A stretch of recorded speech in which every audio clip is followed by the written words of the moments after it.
Good morning, Internet. Square announced a new Dissidia game very recently. Everyone was super hyped. Till we found out it's a mobile game. It was Sunday, dude. What did you expect? Huge news on a day where everyone's sleeping in their incubators?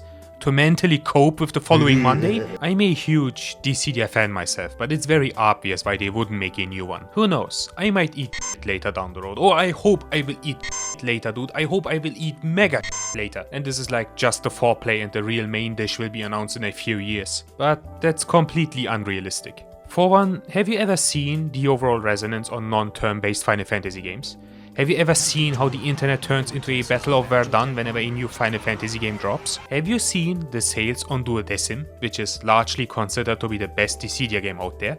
Have you seen the sales on any of their AA games? How do you explain to your boss that burning a lot of money on a large-scale AAA Dissidia game, which has been proven to be a franchise that dies on arrival, is a really good idea? How do you convince your investors that that's a good idea? People seem to forget that a lot, which is funny because that's still an ongoing process, but Square is on a huge paradigm shift. Their AA segment? Dead. RIP. Like with every company, by the way. It's AAA or it's bust for a long time now. And as far as a Dissidia sequel on such a scale is concerned, it would basically be a charity project. Also very important to note is that the key developers of the first Dissidia game left the company a long time ago. The planning director Shota Shimoda, gone. Main programmer Yuji Ikeda, also gone. Both weirdly enough quit to join a mobile game developer. Which is funny because not only will you go to hell for that, they also could have just stayed at Square. These are the only ones you can find googling. It wouldn't surprise me if the battle, gameplay and balancing director also jumped ship, which is probably the reason why Dissidia NT was A. outsourced, B. nothing like the original games. I don't know if you were around back then when the game dropped, but around that time we had a lot of videos and posts from apologists arguing that the game is fine because, unlike Duodecim, it was balanced. Completely neglecting the fact that it feels terrible to play and the roster has been largely homogenized to reach that balance. The content density of Duodecim was gone and it felt like a service game which they asked full price for. It felt like such a downgrade.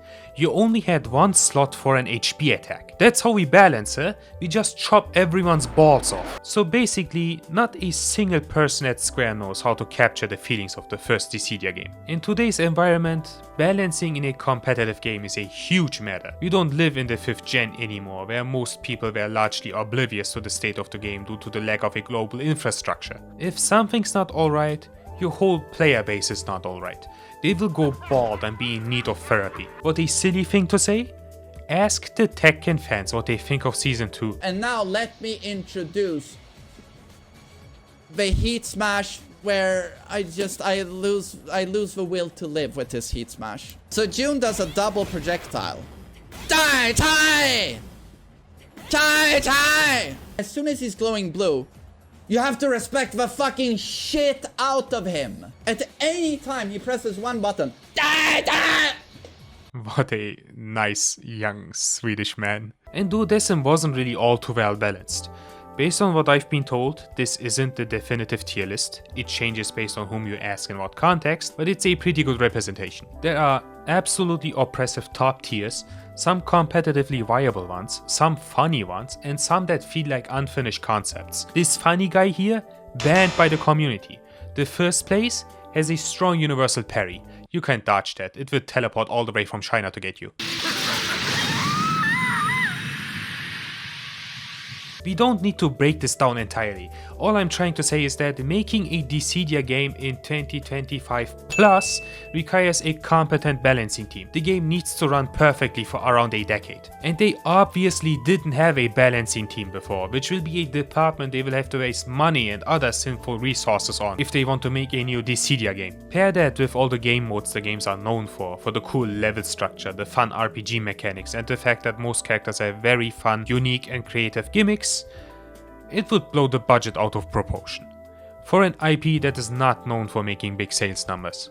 And as sad as it is, we will never have the content density of Duodecim ever again. You could play this game endlessly, have a huge story, a lot of game modes you still keep unlocking countless hours in, new characters you can unlock post-game by side events, and you would still discover new things. All of these bonus unlockables would be DLC today. All of this was largely possible because the game was just an upgrade to the first game, but we don't do that anymore.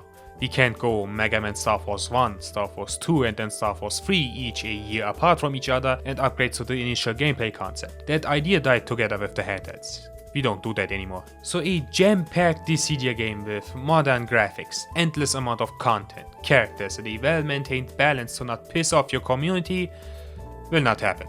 Too much hassle for barely 500,000 sales. Don't look at me like that, dude. It pains me to say that. I love Dissidia more than I love myself. I love it more than the original Final Fantasy games. There, I said it. But I have to be realistic. Why would Square ever do that? Why go through all of that extra work just so Expedition 69 or Persona I Just Had 6 I'm just at 6 with your mom. can drop the following year and everyone tells Square to themselves because they don't make turn-based games anymore? It's really unfortunate because Duodecim was really good. The Dissidia story is a little lame, but they added a really intense and melancholic prequel story which is absolutely worth playing through. There is a post-game scenario where you're traversing a melancholic and seemingly lonely world, only to realize everything is getting more and more fucked up and you can't get out of there unless you kill the almighty gone mad god who effortlessly killed countless of your kind already. And then he is playable. You can unlock so many characters in this game. Most of them have such a unique and exclusive game design with win conditions and playstyles that are really making sure the game is as mechanically diverse as humanly possible. And really, the coolest thing is, it's not forgotten. It warms my heart to see everyone being sad about Duellum not being a bona fide sequel. I really hope they still make a real Dissidia sequel eventually, despite how commercially stupid that would be. There is a clientele, there is a good word of mouth about the first two games. That's absolutely not a given because that never happened with any post-Squaresoft Final Fantasy game. They usually want you in the gulag. Maybe they could remaster Duodecim the way they remastered Crisis Core, and that would be our chance to show them how interested we really are in a real Dissidia game.